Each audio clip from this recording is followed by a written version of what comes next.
আসসালামু আলাইকুম রহমতুল্লাহ। সকলে কেমন আছেন?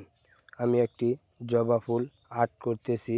প্রথমে মার্কা কলম দিয়ে জবা ফুলের নকশাটা এঁকে ফেললাম।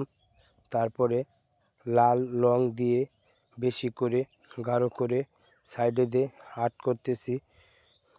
তারপরে মাঝখানে লাল রংটা হালকাভাবে দিতেছি যেন জবা ফুলটা ফুটে। আপনারা দেখেন অবশ্যই। আর বিশেষ করে আগের ভিডিওটাতেও আলহামদুলিল্লাহ ভালোই সাবস্ক্রাইবার সহকারে সকলেই ভালোবাসা দিচ্ছেন। অবশ্যই আমাকে সাপোর্ট করবেন।